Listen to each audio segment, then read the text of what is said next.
सोचो आप एक प्लेन में बैठे हो, रात का समय है, खिड़की के बाहर सिर्फ अंधेरा है, नीचे हजारों किलोमीटर गहरा समुंदर, ऊपर अनंत आसमान, सब कुछ शांत है, इतना शांत कि आपको नींद आने लगती है।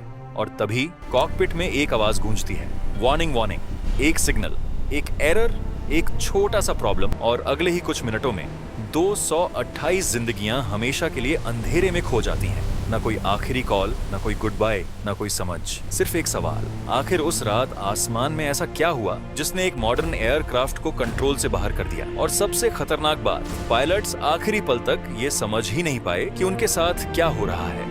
ये कहानी है उस फ्लाइट की जो उड़ी तो थी मंजिल तक पहुंचने के लिए, लेकिन पहुंची समुंदर की गहराइयों में। ये कहानी है एयर फ्रांस फ्लाइट 447 की।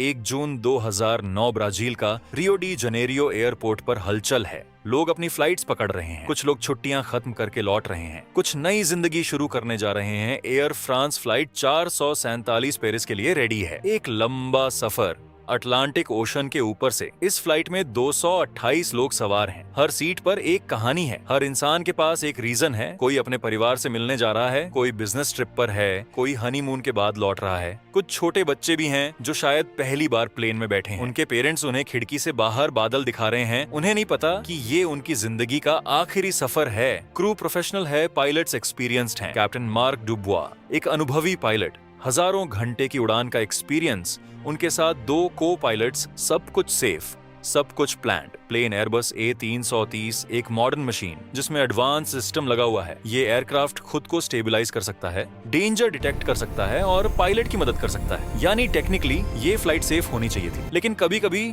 सबसे डेंजरस सिचुएशन वही होती है जहां सब कुछ नॉर्मल लगता है। फ्लाइट टेक ऑफ करती है, रात धीरे धीरे गहरी होती जा रही है। पैसेंजर्स मूवीज देख रहे हैं, कुछ सो चुके हैं, कुछ क्रू से ड्रिंक्स ले रहे हैं। कॉकपिट में पायलट्स रिलैक्स्ड हैं, सब कुछ रूटीन है। प्लेन स्टेडली 25,000 फीट की हाइट पर उड़ रहा है, लेकिन दूर कहीं अटलांटिक ओशन के बीच एक स्टॉर्म सिस्टम बन रहा है। ये कोई साधारण स्टॉर्म नहीं है, ये ट्रॉपिकल स्टॉर्म है जिसमें हेवी क्लाउड्स, स्ट्रॉन्ग विंड्स और आइस पार्टिकल्स मौजूद हैं। ये क्लाउड्स इतने डेंस हैं कि रेडार भी क्लियर पिक्चर नहीं दे पाता। पायलट्स को स्टॉर्म की इंफॉर्मेशन मिलती है, वो रूट थोड़ा एडजस्ट करते हैं, लेकिन स्टॉर्म इतना बड़ा है कि उससे पूरी तरह बचना पॉसिबल नहीं। प्लेन धीरे धीरे उस स्टॉर्म की तरफ बढ़ता है। बाहर लाइटनिंग चमक रही है, क्लाउड्स के अंदर टर्बुलेंस शुरू हो जाता है। प्लेन हल्का सा हिलता है, पैसेंजर्स को सीट बेल्ट साइन दिखाई देता है। लेकिन अभी भी कोई पैनिक नहीं है, क्योंकि ये सब नॉर्मल लगता है, हर फ्लाइट में ऐसा होता है। लेकिन इस बार कुछ अलग होने वाला था। 2 जून 2009 समय लगभग 2:10 प्लेन स्टॉर्म के बीच में, और तभी कॉकपिट में अचानक सिग्नल्स आने लगते हैं। स्पीड एरर, पायलट्स चौंक जाते हैं। उनके इंस्ट्रूमेंट्स अलग अलग स्पीड दिखा रहे हैं, ये कैसे पॉसिबल है?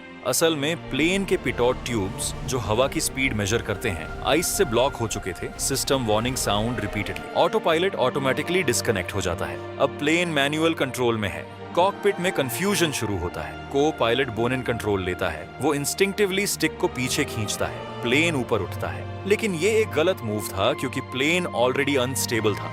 जैसे ही नोज ऊपर जाता है, स्पीड तेजी से गिरती है। दूसरा पायलट समझने की कोशिश कर रहा है, लेकिन इंस्ट्रूमेंट्स गलत डेटा दे रहे हैं, कोई क्लियर पिक्चर नहीं है।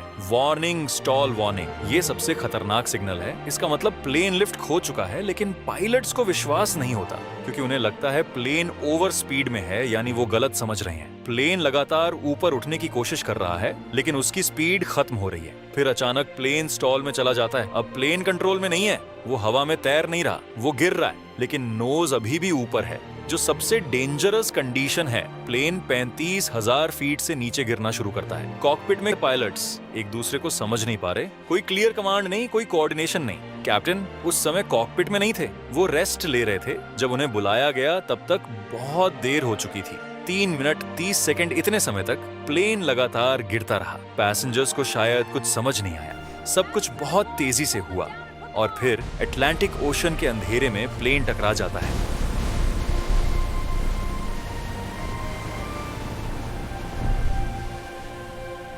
$228 लोग एक पल में खामोशी बन जाते हैं। क्रैश के बाद कोई एग्जैक्ट रीजन नहीं मिला। प्लेन का कोई बड़ा हिस्सा सरफेस पर नहीं मिला।